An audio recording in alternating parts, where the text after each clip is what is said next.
Assalamu alaikum students. The speaker of this video is Muhammad Zulkarnain, and today we people are going to discuss about descriptive writing. आज का जो हमारा topic है वो है descriptive writing से मुतालिक। हमने इस टॉपिक को दो हिस्सों में डिवाइड कर दिया है। पहला हिस्सा डिस्क्रिप्टिव पैराग्राफ और दूसरा हिस्सा डिस्क्रिप्टिव ऐसे पर मुश्तमिल होगा। और आज के लेक्चर में सबसे पहले हम डिस्क्रिप्टिव पैराग्राफ को देखेंगे, उसकी definition, structure of a descriptive paragraph और उसकी एग्जांपल, एंड देन हम प्रैक्टिकल एक्सरसाइजेस को भी पढ़ेंगे। Definition: a descriptive paragraph describe a thing, a person और अ प्लेस। एक डिस्क्रिप्टिव पैराग्राफ जो होता है वो किसी पर्सन, प्लेस या किसी थिंग को डिस्क्राइब कर रहा होता है। यानी अगर आपने किसी पर्सन को डिस्क्राइब करना है, उसकी शख्सियत को डिस्क्राइब करना है, उसका कैरेक्टर एनालिसिस करना है, तो you can describe a person. या कोई प्लेस है जहां आपने कोई विज़िट किया हुआ होगा, आप उसको डिस्क्राइब करना चाह रहे हैं, then you can describe a place. या कोई थिंग है, आप उसको डिस्क्राइब करना चाह रहे हैं, आपके पास कोई टेबल है, आपके पास कुर्सी है, आपके पास बेड होगा, चारपाई होगा, आपके पास गैजेट्स हैं, you can describe all these things. Description or detailed information allows you the reader to form an image in his or her imagination. Detailed information allows the reader to form an image in his or her imagination. आप अपनी writing के अंदर जो चीज़ describe कर रहे होते हैं या पैराग्राफ के अंदर जो चीज़ आप डिस्क्राइब करेंगे, वो आपका जो रीडर होगा उसके दिमाग में वो डिटेल इन्फॉर्मेशन एक इमेज क्रिएट करेगी, और वो इमेज उसी टॉपिक के मुतालिक होगी या उसी इवेंट से मुतालिक होगी जिसको आप डिस्क्राइब कर रहे होंगे। The better the description the clear the image. जितना अच्छे तरीके से आप उसको डिस्क्राइब करेंगे, आपका जो रीडर होगा वो उसको इतनी अच्छे तरीके से क्लियर इमेज उसको मौसूल होगी। यानी कि अगर मैं एक वर्ड लेता हूँ, एक वर्ड कहता हूँ ट्री। अब ये जो मैंने वर्ड ट्री कहा, इसको जब मैं डिस्क्राइब करना स्टार्ट करूँगा तो ये सारे डिस्क्रिप्शन, यानी एक ऐसी चीज़ है जो ज़मीन से निकलती है, वो ऊपर फैल जाती है, उसके पत्ते हैं, उसका साया है, ईच एंड एवरीथिंग, जब मैं उसको डिस्क्राइब करना स्टार्ट करूँगा तो इससे आपके दिमाग में एक इमेज क्रिएट हो जाएगा। This is called the description. When description is used, you can describe the different scenes, different persons and the different places. If you have visited to the मरी, अगर आपने कभी मरी की सैर की हो तो आप उस इवेंट को डिस्क्राइब करना चाह रहे हो, या आपने कोई नावल पढ़ा हो, उसके अंदर कोई करैक्टर हो, आपने उसका करैक्टर एनालिसिस करना है तो आप उसको डिस्क्राइब कर सकते हैं। या फॉर एन एग्ज़ाम्पल, अगर आपके पास कोई थिंग है, फॉर एन एग्ज़ाम्पल एक टेबल है, आप उसको डिस्क्राइब करना चाह रहे हो तो you can describe them. Describing a person, you can describe a person. For an example, if I am going to describe my father, why my father is my favorite person. अगर मैं कहता हूँ कि why my father is my favorite person, जब मैं इस topic पर discussion करने जा रहा हूँ या इसको डिस्क्राइब करने जा रहा हूँ, तो मैं बताऊँगा पर्सनल ट्रेट्स बताऊँगा, मैं बताऊँगा कि मेरे वालिद मेरे लिए क्यों फेवरेट पर्सन है, ठीक है, मैं उनको डिस्क्राइब करूँगा। अगर आप कोई प्लेस को डिस्क्राइब करना चाह रहे हैं, for an example my native city, आपका जो नेटिव सिटी है आप उसको डिस्क्राइब कर सकते हो। या इमेजिनेटिव काइंड ऑफ राइटिंग के अंदर my trip to Australia, my trip to London, यानी आप इसके अंदर इमेजिनेटिव टाइप ऑफ प्लेस को भी डिस्क्राइब कर सकते हो। या फिर आप कह सकते हो my trip to the heaven. इस तरीके से आप एक प्लेस को भी डिस्क्राइब कर सकते हो। फिर आई थिंक, अगर आपके पास कोई चीज़ है, एक गैजेट है, आपके पास डिफरेंट गैजेट्स होंगे, आपके पास मोबाइल्स होंगे, कंप्यूटर्स होंगे, लैपटॉप्स होंगे, घर के अंदर और बहुत सारे गैजेट्स होते हैं। या फॉर एन एग्ज़ाम्पल कोई फर्नीचर होते हैं, आप उनको डिस्क्राइब करना चाहें, आप कोई किसी घर को डिस्क्राइब करना चाहें, स्कूल को डिस्क्राइब करना चाहें, कोई भी थिंग है आप उसको डिस्क्राइब कर सकते हैं। How would you describe a scene? अगर कोई सीन है तो आप उसको किस तरीके से डिस्क्राइब करेंगे? यानी अगर मैं कहता हूँ कि सुबह की सैर पर मैं निकला तो ठंडी ठंडी हवा चल रही थी और परिंदे चहचहा रहे थे, फूल खिले हुए थे। And how you can describe your feelings and emotion? Feelings और इमोशन को भी हम अगर डिस्क्राइब करना चाहें तो वी कैन डिस्क्राइब, यानी hatred and love, how they both are similar to each other. I can describe कि ये दोनों एक दूसरे के साथ किस तरीके से सिमिलर हैं और या वो किस तरीके से एक दूसरे के साथ डिफरेंट हैं। ऐसे डिस्क्रिप्टिव ऐसे हमने जो अभी डिफ़ाइन किया वो डिस्क्रिप्टिव पैराग्राफ से मुतालिक था। अब हम डिफरेंट डिस्क्रिप्टिव ऐसे देखते हैं कि अगर हमने कोई एक ऐसे लिखना है जिसके अंदर हम कोई पॉइंट है या कोई वैलिड कोई ऐसी प्लेस है, पर्सन है और थिंग है जिसको हम डिस्क्राइब करना चाह रहे हैं, तो हम उसको डिफरेंट पैराग्राफ में डिस्क्राइब कर रहे होते हैं। ठीक है, each bullet point equals to one paragraph. और अगर हम उस पैराग्राफ का जो बुलेट्स होते हैं वो ईच बुलेट, हर बुलेट हमारे लिए एक पैराग्राफ के तौर पर कंसीडर किया जाता है। और इस ऐसे के अंदर, डिस्क्रिप्टिव ऐसे के अंदर हम इंट्रोडक्शन लिखते हैं। इंट्रोडक्शन के अंदर हम इंक्लूड कर रहे होते हैं कि हमारे थीसिस स्टेटमेंट, हमारा मेन टॉपिक और या हमारा मेन हेडिंग जो है वो क्या है, और हम उन मेन थीसिस स्टेटमेंट को और उन मेन पॉइंट्स को, मेन हेडिंग्स को, सब हेडिंग को वहाँ पर डिस्क्राइब कर रहे होते हैं कि हमारा ऐसे किस चीज़ से मुतालिक है या हम किस चीज़ को डिस्क्राइब करना स्टार्ट कर रहे हैं। Show don't tell. डिस्क्रिप्टिव जो राइटिंग होती है उसके अंदर हम क्या करते हैं कि जो डिस्क्रिप्टिव राइटिंग होती है, it tries to show you not to tell you. Descriptive writing के अंदर हम कोई भी पॉइंट बता रहे होते हैं तो उस mean that we are trying to create an image in the mind of the readers. ठीक है, हम कोई चीज़ को इन डिटेल फॉर्म में इसलिए बताते हैं कि हमारा जो रीडर है उसको क्लियर इमेज क्रिएट हो। ठीक है, हमारा बेसिक पर्पज़ ये नहीं होता कि हम कोई चीज़ उनको बताएं। ठीक है, हमारा बेसिक पर्पज़ ये होता है कि हम उनको उस इवेंट की या जिसको हम डिस्क्राइब कर रहे हैं उसकी इमेज क्रिएट करके दें और उसको वो इमेज दिखाएं। Use specific detail that paint a picture. फिर वही बात है कि हमने वही स्पेसिफिक डिटेल लिखनी है जो हमारे टॉपिक के साथ रिलेटेड होगी ताकि ये एक क्लियर पिक्चर हमारे रीडर्स के माइंड में क्रिएट हो। If you are a salesman, अगर आप एक सेल्समैन हो, आपके पास एक कस्टमर आता है and he says that I want to buy AC. अगर वो आपसे कहता है कि मैं एसी बाय करना चाहता हूँ, देन व्हाट वुड यू से? तो आप क्या कहेंगे? आप उनसे पूछेंगे कि आपको किस टाइप का एसी चाहिए। ठीक है, व्हाट काइंड ऑफ एसी, आपको पेल का एसी चाहिए या कोई और कंपनी चाहिए।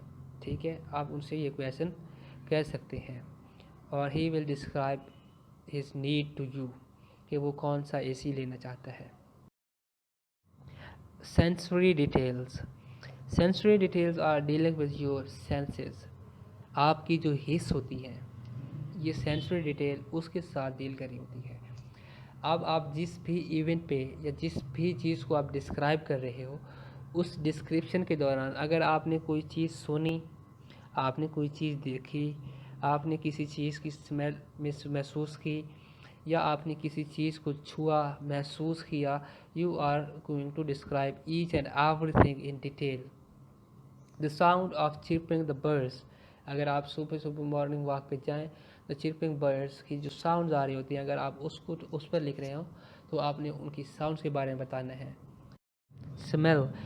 अगर आपने मॉर्निंग वॉक पे गया या आप कहीं पे बाग में चले जाते हो, वहाँ पर फूल खिले हुए थे, you plucked a flower and smelled it, fragrance, तो फिर आप बताएंगे कि आपने किस तरीके से उसकी फ्रेगरेंस कैसी थी। Each and everything you can describe in detail form. आपने कोई एक ऐसा इवेंट देखा या आपने कोई ऐसा नज़ारा किया, आप मरी में ट्रिप के लिए गए या आपका एक इमेजिनेटिव टाइप ऑफ पैराग्राफ लिख रहे हो, योर ट्रिप टू लंदन, तो आप वहाँ पर जो चीज़, जिस चीज़ के बारे में आप लिखना चाह रहे हो वहाँ की साइट को आप लिख सकते हो। और इन सारी चीज़ों के अबाउट जो आपकी फीलिंग्स एंड इमोशंस होगी, ठीक है, आप इनसे हैप्पीनेस क्रिएट होगी या आप कोई एक ऐसा इवेंट है जहाँ पर एंगर क्रिएट हुआ है, या आप एक बिजनेसमैन है तो आपका लॉस हो गया है, तो आप उस चीज़ के बारे में अपने फीलिंग्स एंड इमोशंस को क्लियर तौर पर डिस्क्राइब कर सकते हैं।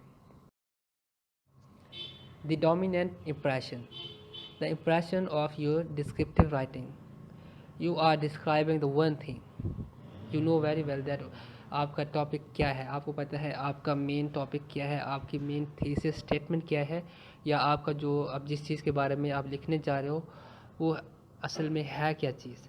ठीक है, आपको अपनी हेडिंग का सारा कुछ पता है, and you know the main points, headings and the sub heading of your thesis statement.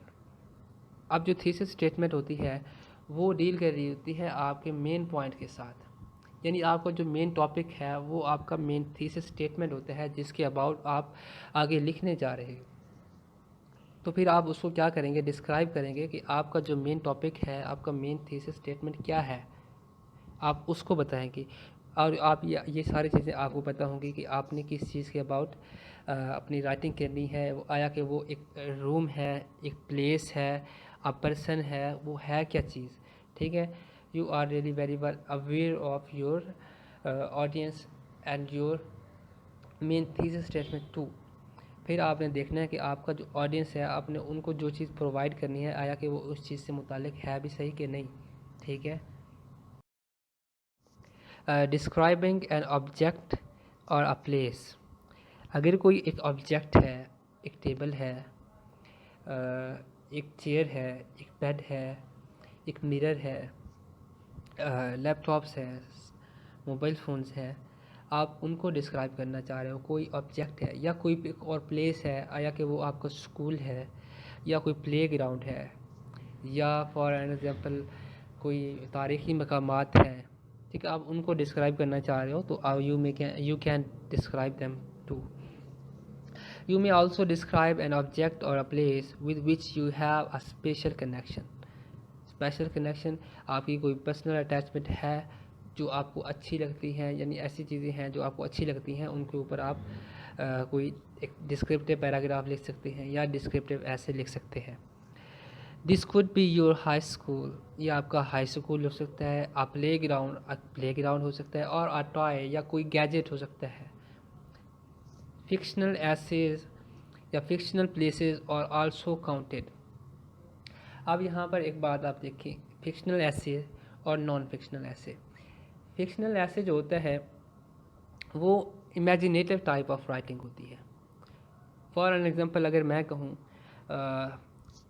ऐनक वाला जिन की बात करूँ, वो ड्रामा था हमारे पास। ठीक है, या मैं बात करता हूँ इसकी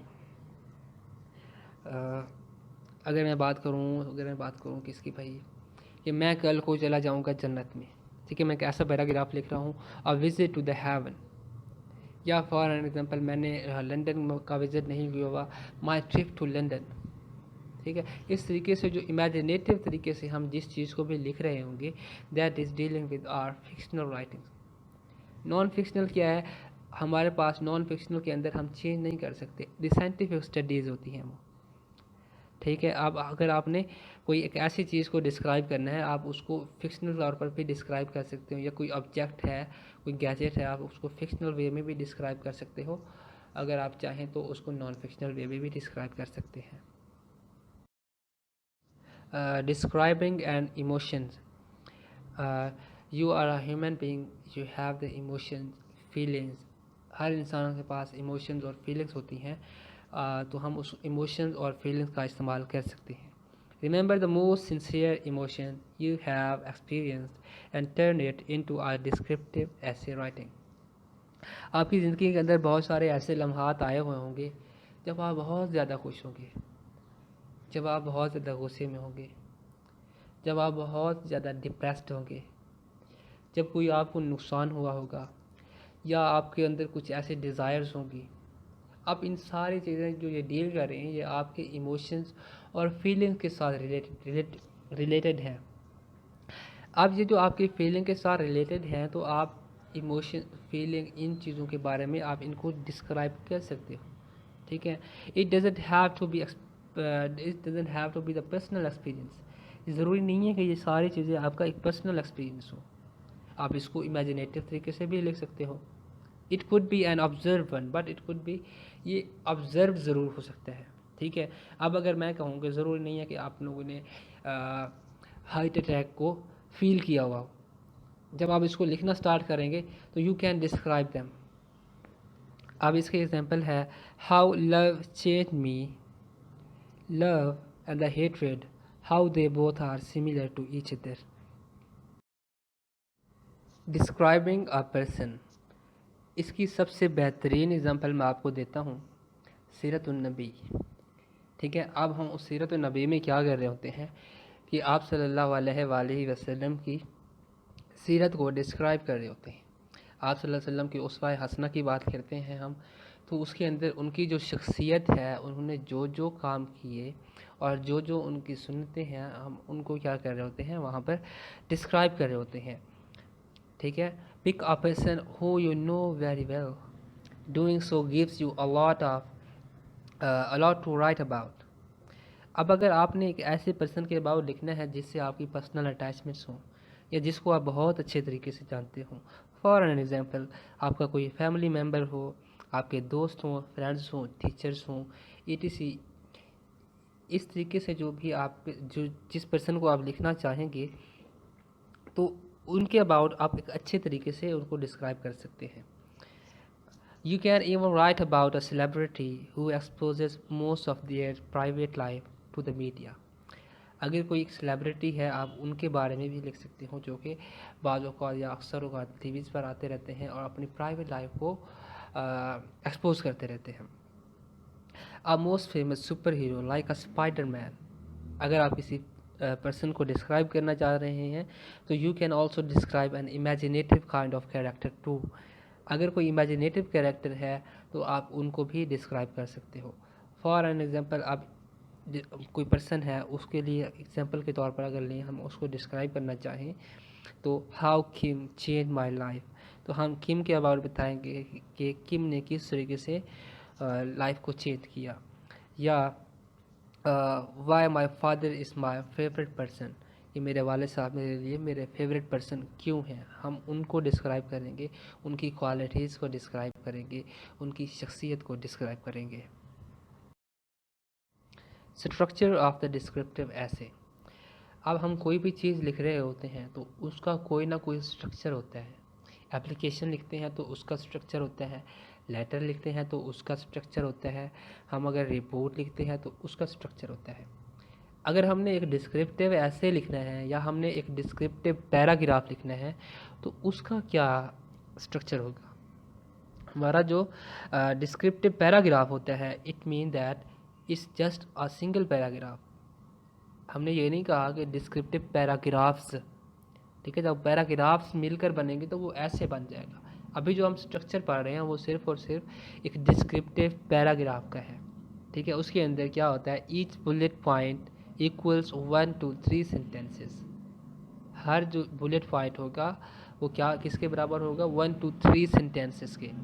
फिर हमें पता है कि जो हम टॉपिक जिस भी टॉपिक पर लिख रहे हैं वो हमारा टॉपिक सेंटेंस कहलाएगा। हमारा पैराग्राफ अगर है किसी भी टॉपिक के अबाउट है तो हमारा थीसिस स्टेटमेंट कहलाएगा या वो हमारा टॉपिक सेंटेंस कहलाएगा।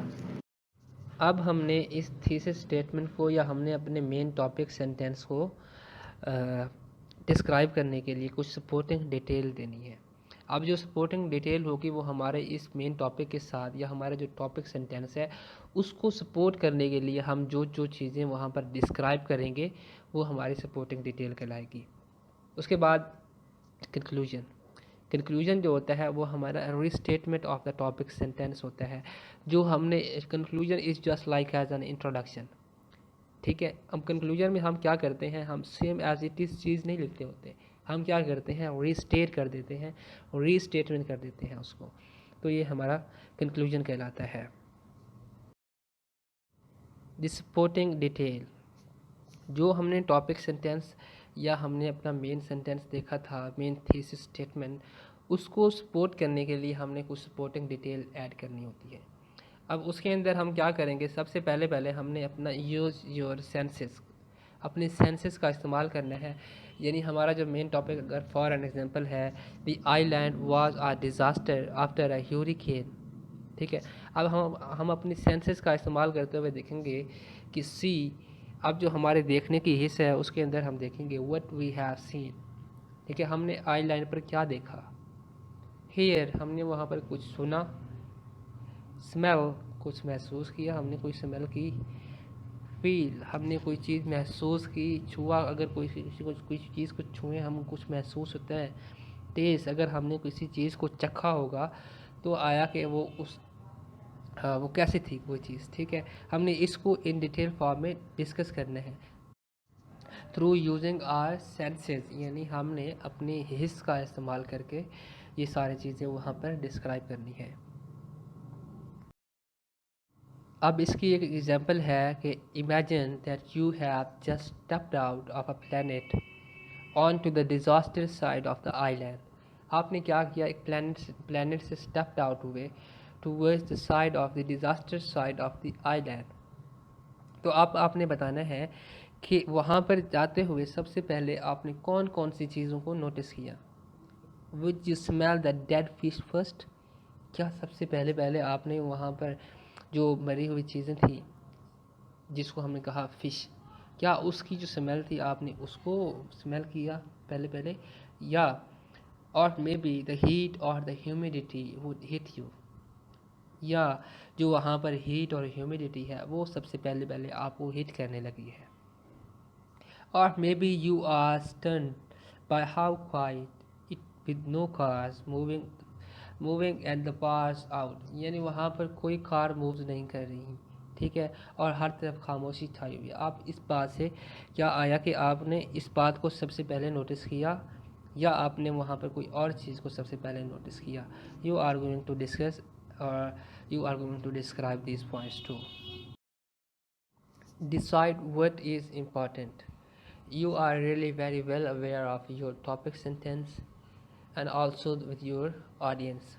आपको पता होगा कि आपकी जो ऑडियंस है उसके लिए कौन सी चीज़ें ज़्यादा इम्पॉर्टेंट हैं और कौन सी चीज़ें अनइम्पॉर्टेंट है। जो चीज़ अनइम्पॉर्टेंट है आपने उनको स्किप आउट कर देना है। You need to decide what is important for your readers to know and what to be left out. Every bit of description have a purpose. आपने जो चीज़ डिस्क्राइब की है उसका हर लफ्ज़ हर सेंटेंस उसका कोई ना कोई पर्पज़ होना चाहिए, वो बेमानी नहीं होना चाहिए। ठीक है, अगर वो अनइम्पॉर्टेंट है तो you need to skip it. तो आपको पता होना चाहिए कि कौन कौन सी चीज़ें आपके रीडर्स के लिए इम्पॉर्टेंट है या उनकी नीड किस चीज़ के अबाउट है और आप उनको क्या चीज़ प्रेजेंट करने जा रहे हैं। Tools for revising. There are some of the tools that you need while revising your first draft or revising that what you have written or what you have described in your writing while writing a paragraph. आपने जो चीज़ लिखी हुई होगी तो आपने उसको revise भी करना होता है, यानी उसके अंदर कहीं ग्रामेटिकल मिस्टेक तो नहीं है। जब आप रिवाइज कर रहे होंगे तो यहाँ पर while revising a paragraph which you need या what tools you need to revise. First of all, you need to engage your senses. आपने क्या करना है कि अपनी सेंसेस को अच्छे तरीके से इंगेज रखना है, क्योंकि जो चीज़ भी आपने डिस्क्राइब करनी है you will describe each and everything with the help of your senses. अब जब आपने उस पैराग्राफ को लिखा हुआ होगा तो अब आपने क्या करना है, रिवाइजिंग के दौरान रिकॉल और इमेजिन द साउंड्स। फिर आपने वो इमेजिन करना है, वो तसव्वुर करना है कि आया वो जो जो साउंड्स आपने सुनी थी उन सबको आपने मेंशन किया। और द टोन्स ऑफ वॉइस, या आपने जो भी टोन वॉइस की, अब एक आवाज़ है उसकी कोई टोन हो सकती है, अब हर आवाज़ की डिफरेंट टोन्स होती हैं। क्या आपने उन अल्फाज या उन जो वॉइस आवाज़ें आ रही थी उनकी टोन्स को भी सही तरीके से वहाँ पर डिस्क्राइब किया, या जो टेक्सचर्स हैं या कोई टेक्सचर इस्तेमाल हुआ पड़ा था तो आपने उसको अच्छे अंदाज से डिस्क्राइब किया या नहीं। Determine if the words on the page represent the most important information. जो आपने पैराग्राफ लिखा हुआ है you are now going to determine that कि आया कि आपने जो चीज़ें लिखी हैं वो सही हैं अब जो मोस्ट इम्पॉर्टेंट पॉइंट थे आपने वो लिखा या नहीं लिखा, आपका जो टॉपिक सेंटेंस था, आपका जो मेन पॉइंट था, आपने उस चीज़ के about relevant information supporting detail में लिखी या नहीं लिखी। Technical writing, tailor your experience to each job description. जो जो आपने काम किए हुए होंगे आपने क्या करना है, to tailor your experience to each job description.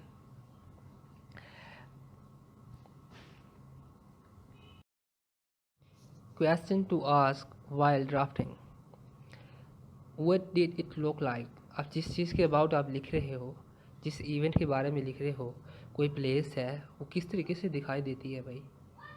What was it in relation to an other thing, अब उसका किसी दूसरी चीज़ के साथ क्या रिलेशन था। अगर मैं लिख रहा हूँ अपने गैजेट के अबाउट, एक है सैमसंग का मोबाइल है और दूसरा है आईफोन का, इन दोनों के दरमियान आपस में क्या रिलेशन है, इसकी सिमिलैरिटीज़ क्या है, इनकी डिससिमिलैरिटीज़ क्या है। What did you smell, hear, taste, आपने वहाँ पर for an example if you went to a restaurant, वहाँ पर आपने क्या स्मेल किया, वहाँ पे आपने क्या सुना, वहाँ पे आपने क्या क्या चीज़ें टेस्ट की। You need to write about how did you feel at the time और आफ्टरवर्ड। आप लोगों ने जब आप उस इवेंट को एनालाइज कर रहे थे या उस इवेंट को आप ऑब्ज़र्व कर रहे थे, उसके दौरान आपने उस इवेंट के बारे में या आपने जो कुछ भी फील किया वो क्या था, या उसके बाद जो आपने उस इवेंट के अबाउट, उस प्लेस के अबाउट आपने जो जो फीलिंग की या आपके जो इमोशन थे वो क्या थे। तो आपने अपनी physical sensation you are going to deal with your physical sensation and also with emotional sensation.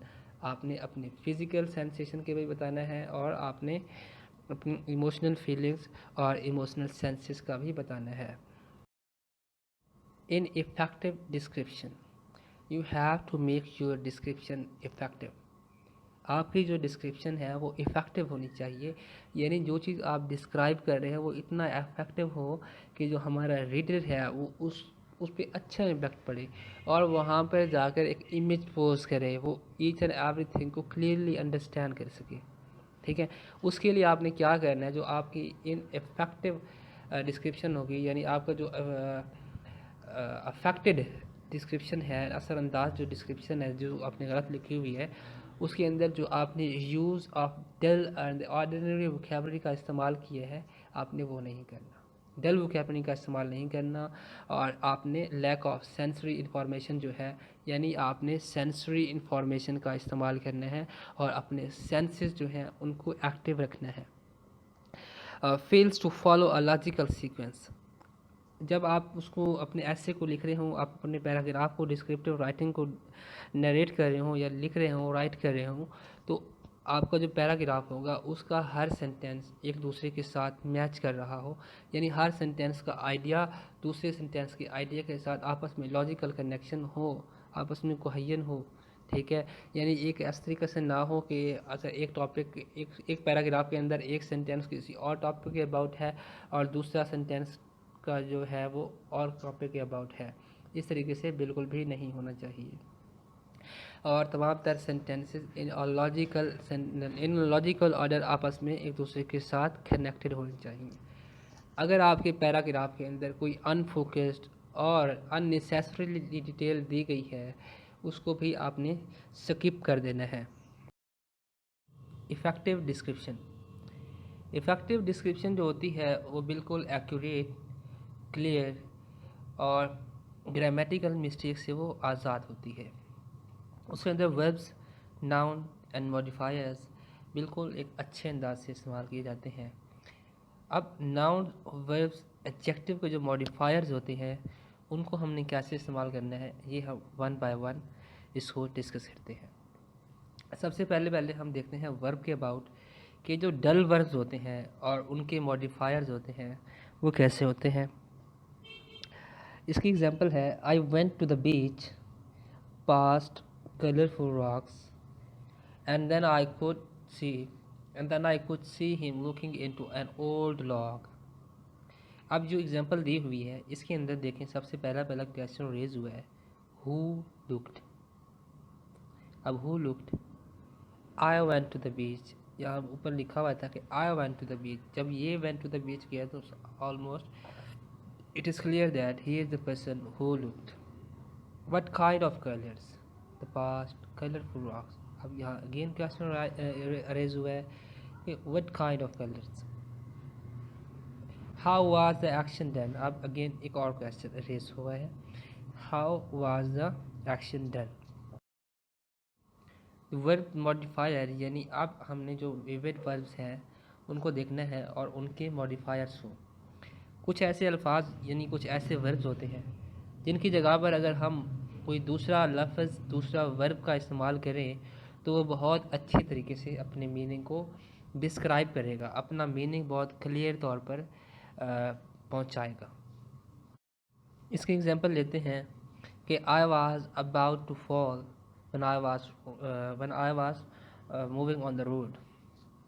अगर मैं इसकी एग्जांपल इस ऑलमोस्ट फॉलिंग की जगह पर लिखता हूँ I stumbled on the road. ये I stumble जो है ये उसको अच्छे तरीके से डिस्क्राइब कर रहा है. इसी तरीके से a little woozily यानी dizzyingly up the beach. Climbing with great effort. अगर मैं एक सेंटेंस इस्तेमाल करता हूँ ही was climbing the wall with the great effort. इसकी जगह पर अगर मैं मॉडिफायर का इस्तेमाल करता हूँ यानी he was climbing the wall, जिसका मतलब ही यही है कि climbing the wall with great effort. Boulders, stones, hallucinatory illusions. ठीक है, these all are the vivid verbs and the modifiers. Inaccurate and the vague nouns. For an example, thing, stuff, factor, stuff type, method. अगर हम सिर्फ stuff की example लें तो जब हम स्टफ़ की बात करेंगे तो which type of stuff it is it a good stuff, bad stuff, awesome stuff, beautiful stuff. ठीक है, इसके साथ हम मॉडिफायर का जब इस्तेमाल करेंगे तब इसकी डिस्क्रिप्शन यानी हम इसको क्लियरली डिस्क्राइब कर रहे होंगे. अगर सिर्फ और सिर्फ स्टफ़ लिखेंगे तो इससे हमारा कोई क्वेश्चन रेस हो सकता है. Dull verbs be, do, get, go, have, make. Clumsy modifiers and adjectives. अब एडजेक्टिव्स क्या होते हैं? एडजेक्टिव जो होते हैं वो होते हैं नाउन को मॉडिफाई करने वाले, यानी नाउन के बारे में मज़ीद इंफॉर्मेशन देने वाले या नाउन को डिस्क्राइब करने वाले. एडवर्ब्स जो होते हैं वो किसको डिस्क्राइब कर रहे होते हैं? वो वर्ब्स को डिस्क्राइब करते हैं. अब एडजेक्टिव और एडवर्ब्स को हम इसका miss use and miss spelled होते हैं हमारे इस पैराग्राफ राइटिंग के अंदर, तो हम उसको फिर क्या करेंगे? इसको सही कर लेंगे. अभी हमने अगर वर्ब को देखा है और अब हम इन नाउन्स को देखते हैं कि अगर नाउन का हम इस्तेमाल कर रहे होते हैं तो हम किस तरीके से उसको एक अच्छा रिप्रेजेंटेशन दे सकते हैं. अगर मैं सिर्फ और सिर्फ लिखूँ फ्लावर, ठीक है, इट इज़ अ फ्लावर, तो फिर क्वेश्चन अरेज होगा हाउ इज़ इट, ये कैसा है भाई? आप बताएंगे कि इस ब्यूटीफुल फ्लावर. ठीक है, या अगर मैं कहूँ कि इस अ स्पाइकी पर्पल फ्लावर, जब मैं ये यूज़ करूँगा तो ये अपनी डिस्क्रिप्शन क्लियर अंदाज से रिप्रेजेंट कर रहा है और अपने आप को डिस्क्राइब कर रहा है. इसी तरीके से water only lazy and inefficiency. Dull verbs की एग्जांपल आप इस तरीके से लें कि I walk to the store. अब वॉक जो है इसके अंदर वर्ब है. जब हम इस वॉक को रिवाइज़ करेंगे यानी जब हम इसको रिवीजन में आएंगे, ये सारा प्रोसेस हमारा रिवीजन का था, तो जब हम इसको रिवाइज़ करेंगे यानी मैंने कहीं सेंटेंस के अंदर I walk to the store लिखा हुआ है, तो जब मैं इसको रिवाइज़ करने बैठूंगा मुझे पता चलेगा कि वॉक इज़ अ वर्ब. मैं इसकी जगह पर यूज़ करूँगा स्लॉग्ड. क्यों? क्योंकि जब मैं I walk to the store use करता हूँ तो यहाँ पर एक क्वेश्चन रेज होगा कि हाउ यू वॉक स्लोली और क्विकली. ठीक है, अब स्लॉग जब मैं यूज़ करूँगा तो स्लॉग का मतलब है worked hard over a period of time. यानी जब मैं I walk to the store तो मैंने वर्क हार्ड किया, it mean that I moved quickly. ठीक है, the use of dull verbs just like as be, do, get, go, have, put, run, see, take, talk, use. These all are the dull verbs. जब हम इनको revise करने बैठेंगे तो एक example लिए कि she ran to answer the phone. अब अगर मैंने ये सेंटेंस इस्तेमाल किया होगा पैराग्राफ के अंदर, she ran to answer the phone. अब रैन जो है वो वर्ब है, इस वर्ब की जगह पर मैं दूसरा वर्ब इस्तेमाल करूँगा जो अपना मीनिंग क्लियर तौर पर बता रहा हो. यानी अब क्वेश्चन रेस ना हो कि she ran to answer the phone, तो फिर जब वो दौड़ी तो उसकी स्पीड कितना थी, तो उसकी स्पीड को बताने के लिए उसी सेंटेंस के अंदर तो I use she sprinted to answer the phone. Sprinted mean to run at full speed. अब यहाँ से हमें पता चल रहा है कि वो अपनी पूरी स्पीड के साथ फ़ोन कॉल अटेंड करने के लिए दौड़ी. The clumsy modifiers. अब क्लमसी मॉडिफायर के अंदर हम देखते हैं कि डल एडजेक्टिव्स. एडजेक्टिव जो होते हैं वो नाउन को मॉडिफाई कर रहे होते हैं या नाउन के बारे में मज़ीद इंफॉर्मेशन दे रहे होते हैं या नाउन को डिस्क्राइब कर रहे होते हैं. Dull adjective are good, bad, nice, great, different, happy. और जब हम इनको रिवाइज करेंगे तो अब ये हम पे डिपेंड करता है कि हमने इसको किस तरीके से करना है. यानी अब इसको देखेगा कि he was a nice guy. अब यह गाय जो है ये नाउन है. अब नाउन को डिफाइन कौन कर रहा है या नाउन को डिस्क्राइब कौन कर रहा है, नाउन के बारे में इंफॉर्मेशन कौन दे रहा है, नाइस. ठीक है, अब हम उसी नाइस को मज़ीद आगे जाकर डिस्क्राइब करेंगे. यानी what's your definition of nice. हम बताएं कि हमारे डेफिनेशन क्या है भाई नाइस के अबाउट. यानी अगर एक पर्सन है जॉन, अगर मैं कहता हूँ कि he is a good person, हालांकि वो चोर है. ठीक है, अगर मैं कहूँ कि जॉन चोर है, फिर मैं यूज़ भी कर रहा हूँ कि he is a good person. अब पर्सन के साथ मैंने गुड लगाया, फिर मैं डिफ़ाइन करूँगा कि गुड का मतलब क्या था भाई. ठीक है, मैं उसको भी वहाँ पे डिस्क्राइब करूँगा.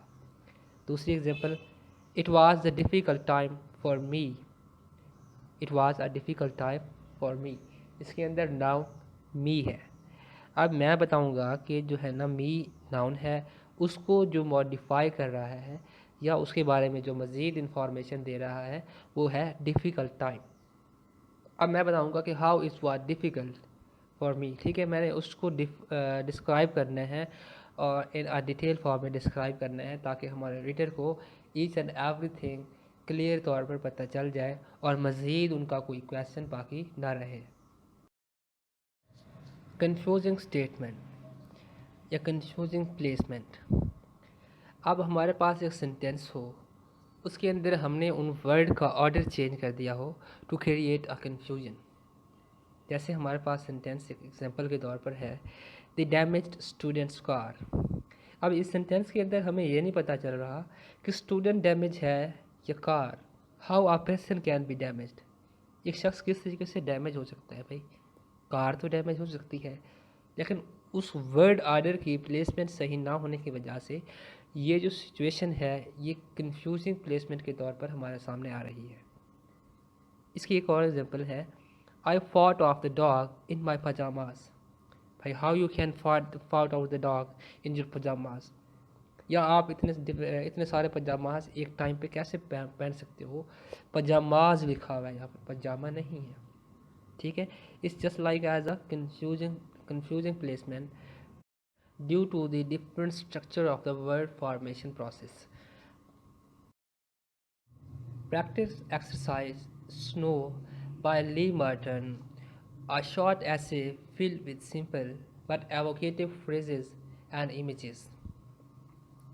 अब ये एग्जांपल ली गई है ली मार्टिन का एक शॉर्ट ऐसे है स्नो, उससे ली गई है. और इसके अंदर जितनी भी इंफॉर्मेशन हमें दी गई है वो सारी एवोकेटिव फ्रेजेस है. यानी उसके अंदर जितनी भी चीज़ें इस्तेमाल की गई वो सारी हमसे कुछ ना कुछ बता रही है और वो डिस्क्राइब कर रही है. जब वो डिस्क्राइब करती हैं तो हमें ऐसा लगता है कि वो सारे इमेजेस एक मूवी की तरह हमारे सामने चल रही है. तो हम पढ़ते हैं इसको, इस एग्जांपल को. when I was 5 a snowstorm. अब यहाँ पर आप देखें सिर्फ और सिर्फ स्टार्म का इस्तेमाल नहीं किया गया. अगर स्टॉर्म होता तो हम पूछते कि ये आंधी का तूफ़ान था, बारिश का तूफ़ान था, किस चीज़ का था।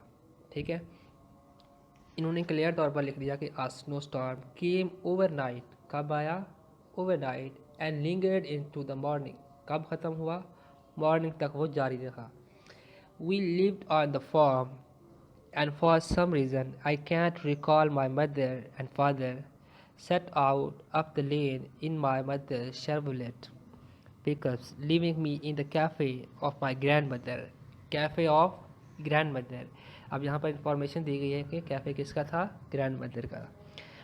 I dragged a leather bag. I dragged a leather bag end of the truck slide. Slide क्या हुआ, truck. A little in the deep snow, before finding purchase and going on. My father turned on the country line road. कौन सा road? Country line road, and I was still watching when the truck nearly to the crossroad slid into the ditch. I still remember I still remember the sight of my parents walking back up the lane. Sight of my parents, heads bent against the force of the snow.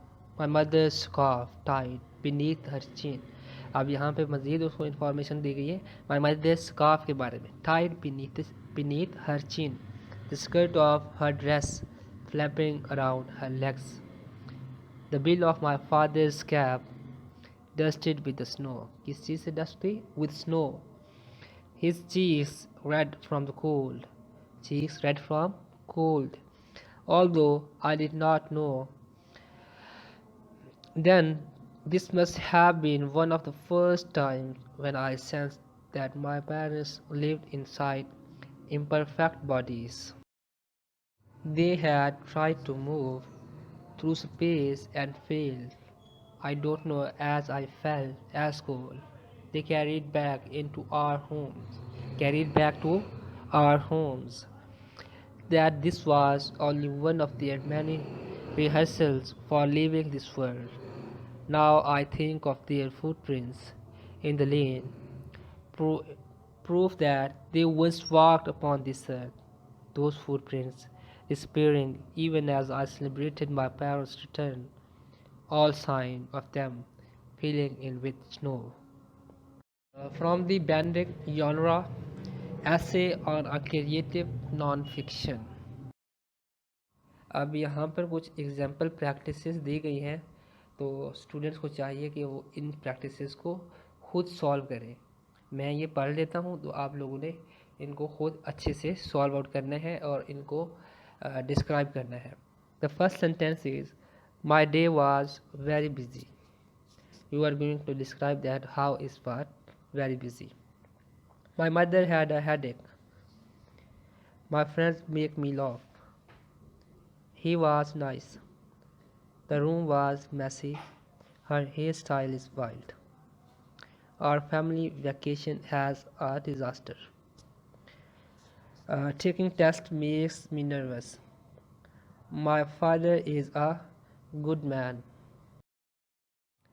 My dear students, here our lectures come to an end. Thanks for watching, and if you have any question, then you can post under the comment.